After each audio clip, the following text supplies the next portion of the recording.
tujuan dan fungsi permainan tradisional. Jadi, tujuan dan fungsi permainan tradisional adalah anak menjadi lebih kreatif.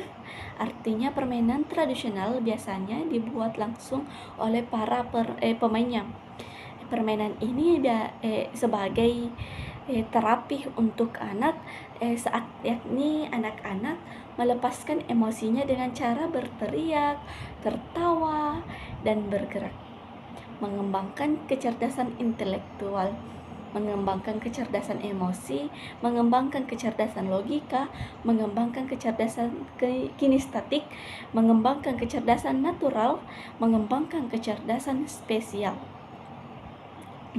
Mengenal konsep ruang dan berganti peran atau teatrikal, mengembangkan kecerdasan musikal, serta mengembangkan kecerdasan spiritual. Jenis dan kualitas si permainan tradisional sebagai menjadi 3 bagian, yaitu bermain dan bernyanyi, bermain dan berpikir.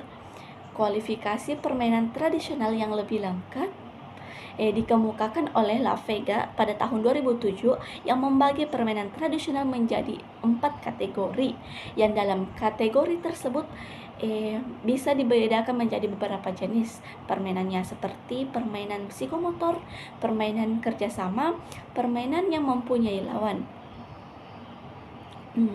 Poin kedua, permainan kelompok. Apa sih tujuan dan fungsi permainan kelompok? Nah, teman-teman pasti tahu kan tujuan dan fungsi permainan kelompok ini yaitu pembelajaran kerjasama dalam kelompok.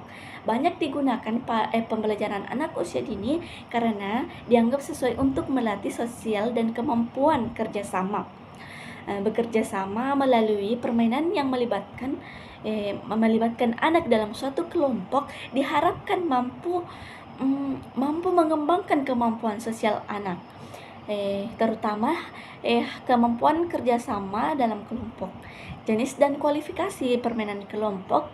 Jenis permainan yang dapat dilakukan secara berkelompok untuk meningkatkan kemampuan kerjasama antara puzzle, jigsaw, Lego atau blok, unfold dan building block. Oke, kita pindah poin ketiga, yaitu permainan digital atau animasi. Apa sih itu pemanfaatan animasi? Jadi pemanfaatan animasi sebagai media pembelajaran berbasis teknologi telah menjadi topik yang menarik di bidang peneliti beberapa tahun terakhir. Dalam hasil kajian studi literatur ditemukan bahwa animasi memiliki potensi besar dalam meningkatkan motivasi belajar siswa. Setelah satu temuan penting ini, studi literatur adalah bahwa animasi dapat menghidupkan konten pembelajaran yang abstrak atau kompleks dengan cara lebih mudah dipahami oleh siswa melalui penggunaan elemen gerak, warna, dan suara. Animasi memungkinkan siswa untuk memvisualisasikan konsep-konsep yang sulit dijelaskan secara verbal atau statis.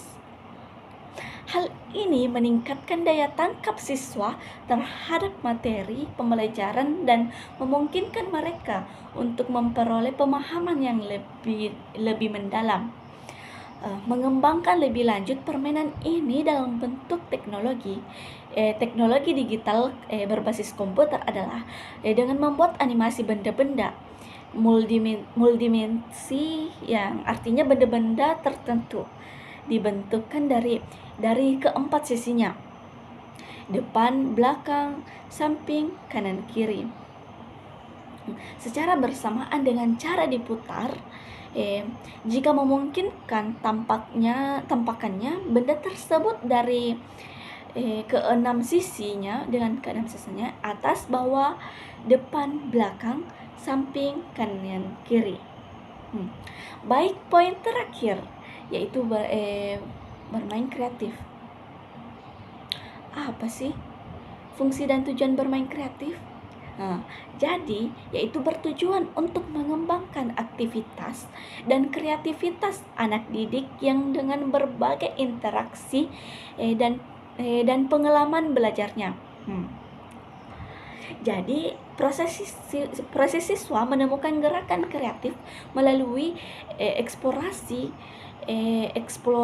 permainan tradisional dipelajari bersama-sama. Sebelumnya, siswa diarahkan untuk dapat mengenal permainan tradisional dari sisi bentuk, bermain, dan nilai-nilai permainan tradisional yang dipelajarinya.